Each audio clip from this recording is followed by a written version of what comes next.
اعوذ باللہ من الشیطان الرجیم، بسم اللہ الرحمن الرحیم۔ الحمد للہ رب العالمین، والصلاة والسلام علی سید المرسلین و خاتم النبیین، اما بعد۔ صحیح بخاری، باب کتاب الجنائز، حدیث نمبر 1353۔ اردو ترجمہ۔ بغلی یا صندوقی قبر بنانا۔ ہم سے عبدان نے بیان کیا، کہا کہ ہمیں عبداللہ بن مبارک نے خبر دی، انہوں نے کہا کہ مجھ سے ابن شہاب نے بیان کیا، ان سے عبد الرحمن بن کعب بن مالک نے، اور ان سے جابر بن عبداللہ انصاری رضی اللہ عنہ نے بیان کیا کہ احد کے شہداء کو آن حضرت صلی اللہ علیہ وسلم ایک کفن میں دو کو ایک ساتھ کر کے پوچھتے تھے کہ قرآن کس کو زیادہ یاد تھا، پھر جب کسی ایک کی طرف اشارہ کر دیا جاتا تو بغلی قبر میں اسے آگے کر دیا جاتا۔ پھر آپ فرماتے کہ میں قیامت کو ان کے ایمان پر گواہ بنوں گا۔ آپ صلی اللہ علیہ وسلم نے انہیں بغیر غسل دیے خون سمیت دفن کرنے کا حکم دیا۔ حدیث نمبر 1354۔ اردو ترجمہ۔ ایک بچہ اسلام لایا، پھر اس کا انتقال ہو گیا تو کیا اس کی نماز جنازہ پڑھی جائے گی؟ اور کیا بچے کے سامنے اسلام کی دعوت پیش کی جا سکتی ہے؟ حسن شریع ابراہیم اور قتادہ رحم اللہ نے کہا کہ والدین میں سے جب کوئی اسلام لائے تو ان کا بچہ بھی مسلمان سمجھا جائے گا۔ ابن عباس بھی اپنی والدہ کے ساتھ مسلمان سمجھے گئے تھے اور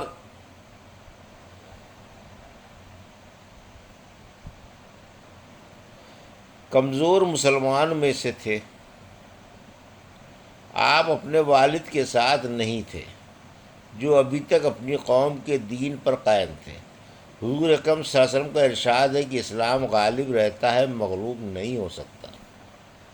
ہم سے عبدان نے بیان کیا، کہا کہ ہمیں عبداللہ بن مبارک نے خبر دی، انہیں یونس نے، انہیں زہری نے، کہا کہ مجھے سالم بن عبداللہ نے خبر دی کہ انہیں ابن عمر رضی اللہ عنہ نے خبر دی کہ عمر رضی اللہ عنہ رسول اللہ صلی اللہ علیہ وسلم کے ساتھ کچھ دوسرے اصحاب کی میت میں ابن سیاد کے پاس گئے۔ آپ کو وہ بنو مقالہ کے مکانوں کے پاس بچوں کے ساتھ کھیلتا ہوا ملا۔ ان دونوں ابن سیاد جوانی کے قریب تھا، اسے حضور صلی اللہ علیہ وسلم کے آنے کی کوئی خبر ہی نہیں ہوئی، لیکن آپ صلی اللہ علیہ وسلم نے اس پر اپنا ہاتھ رکھا تو اسے معلوم ہوا۔ پھر آپ صلی اللہ علیہ وسلم نے فرمایا، اے ابن زیاد، کیا تم گواہی دیتے ہو کہ میں اللہ کا رسول ہوں؟ ابن سیاد رسول اللہ صلی اللہ علیہ وسلم کی طرف دیکھ کر بولا، ہاں میں گواہی دیتا ہوں کہ آپ ان پڑھوں کے رسول ہیں۔ پھر اس نے نبی کریم صلی اللہ علیہ وسلم سے دریافت کیا، کیا آپ اس کی گواہی دیتے ہیں کہ میں بھی اللہ کا رسول ہوں؟ یہ بات سن کر رسول اللہ صلی اللہ علیہ وسلم نے اسے چھوڑ دیا اور فرمایا، میں اللہ اور اس کے پیغمبروں پر ایمان لایا۔ پھر آپ صلی اللہ علیہ وسلم نے اس سے پوچھا کہ تجھے کیا دکھائی دیتا ہے؟ ابن سیاد بولا کہ میرے پاس سچی اور جھوٹی دونوں خبریں آتی ہیں۔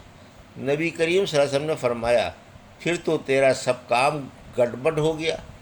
پھر آپ صلی اللہ علیہ وسلم نے اللہ تعالیٰ کے لیے اس سے فرمایا، اچھا میں نے ایک بات دل میں رکھی ہے، وہ بتلا۔ آپ نے سورہ دخان کی آیت کا تصور کیا، فارتقب یوم ناری السماء بدخان مبین۔ ابن سیاد نے کہا، وہ دوزخ ہے۔ آپ صلی اللہ علیہ وسلم نے فرمایا، چل دور ہو، تو اپنی بساط سے آگے کبھی نہ بڑھ سکے گا۔ حضرت عمر رضی اللہ عنہ نے فرمایا، یا رسول اللہ مجھ کو چھوڑ دیجئے، میں اس کی گردن مار دیتا ہوں۔ آپ صلی اللہ علیہ وسلم نے فرمایا، اگر یہ دجال ہے تو اس پر غالب نہ ہوگا، اور اگر دجال نہیں ہے تو اس کا مار ڈالنا تیرے لیے بہتر نہ ہوگا۔ حدیث نمبر 1355۔ اردو ترجمہ۔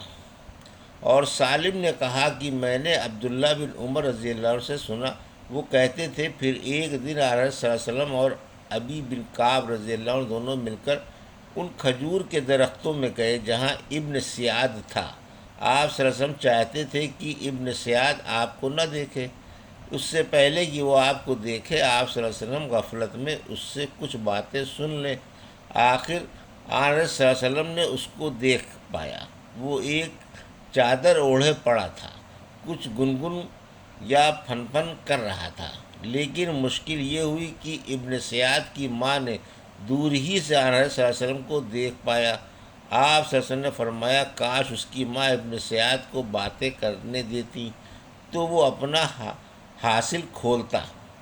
شعیب نے اپنی روایت میں زمزمہ، فرسہ اور عقیل نے رمرتا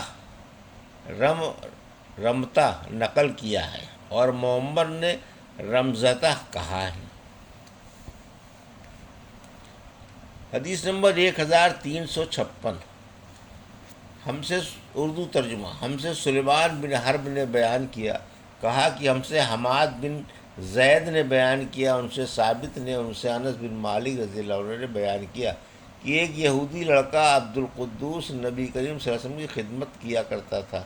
ایک دن وہ بیمار ہو گیا، آپ صلی اللہ علیہ وسلم اس کا مزاج معلوم کرنے کے لیے تشریف لائے اور اس کے سرہانے بیٹھ گئے اور فرمایا مسلمان ہو جا۔ اس نے اپنے باپ کی طرف دیکھا، باپ وہی موجود تھا۔ اس نے کہا کہ کیا مذائقہ ہے، ابو القاسم صلی اللہ علیہ وسلم جو کچھ کہتے ہیں مان لیں۔ چنانچہ وہ بچہ اسلام لے آیا۔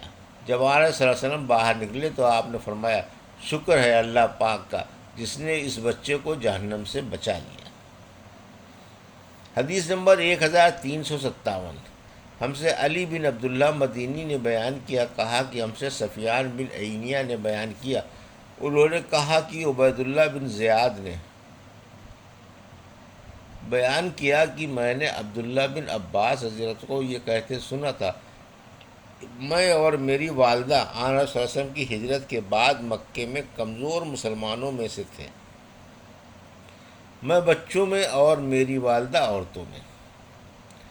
1358 اردو ترجمہ، ہم سے ابو الیمان نے بیان کیا، کہا کہ ہم کو شعیب نے خبر دی، انہوں نے بیان کیا کہ ابن شہاب ہر اس بچے کی جو وفات پا گیا ہو نماز جنازہ پڑھتے تھے، اگرچہ وہ حرام ہی کا بچہ کیوں نہ ہو، کیونکہ اس کی پیدائش اسلام کی فطرت پر ہوئی ہے۔ یعنی اس صورت میں جب اس کے والدین مسلمان ہونے کے دعوے دار ہوں، اگر صرف باپ مسلمان ہو اور ماں کا مذہب اسلام کے سوا کوئی اور ہو، جب بھی بچے کے رونے کی پیدائش کے وقت اگر آواز سنائی دیتی تو اس پر نماز پڑھی جاتی، لیکن اگر پیدائش کے وقت کوئی آواز نہ آتی تو اس کی نماز نہیں پڑھی جاتی تھی، بلکہ ایسے بچے کو کچا حمل گر جانے کی درجے میں سمجھا جاتا تھا، کیونکہ حضرت ابو ہریرہ رضی اللہ عنہ سے روایت کیا ہے کہ نبی کریم صلی اللہ علیہ وسلم نے فرمایا ہر بچہ فطرت اسلام پر پیدا ہوتا ہے، پھر اس کے ماں باپ اسے یہودی یا نصرانی یا مجوسی بنا دیتے ہیں، جس طرح تم دیکھتے ہو کہ جانور صحیح سالم بچہ جنتا ہے، کیا تم نے کوئی کان کٹا ہوا بچہ بھی دیکھا ہے؟ پھر ابو ہریرہ رضی اللہ عنہ نے اس آیت کی تلاوت کیا، یہ اللہ کی فطرت ہے جس پر اس نے لوگوں کو پیدا کیا۔ حدیث نمبر 1359 اردو ترجمہ، ہم سے عبدان نے بیان کیا، انہوں نے کہا ہمیں عبداللہ نے خبر دی، انہوں نے کہا کہ ہم کو یونس نے خبر دی، انہیں زہری نے، انہیں ابو سلمہ بن عبد الرحمن نے خبر دی، اور ان سے ابو ہریرہ رضی اللہ عنہ نے بیان کیا کہ رسول اللہ صلی اللہ علیہ وسلم نے فرمایا ہر بچہ فطرت پر پیدا ہوتا ہے، لیکن اس کے ماں باپ اسے یہودی یا نصرانی یا مجوسی بنا دیتے ہیں، بالکل اسی طرح جیسے ایک جانور ایک صحیح سالم جانور جنتا ہے، کیا تم اس کا کوئی عضو پیدائشی طور پر کٹا ہوا دیکھتے ہو؟ پھر ابو ہریرہ رضی اللہ عنہ نے فرمایا یہ اللہ کی فطرت ہے جس پر لوگوں کو اس نے پیدا کیا، اور اللہ تعالیٰ کی خلقت میں کوئی تبدیلی ممکن نہیں ہے، یہی دین قیم ہے۔ یہ تھی صحیح بخاری باب کتاب الجنائز کی حدیث نمبر 1353 سے 1359 کا اردو ترجمہ جو ابھی آپ نے سماعت فرمایا۔ اللہ سے دعا ہے کہ اللہ رب العزت ہمیں ان حدیثوں کی صحیح سمجھ عطا فرما اور ان پر عمل کرنے کی توفیق عطا فرما۔ آمین یا رب العالمین۔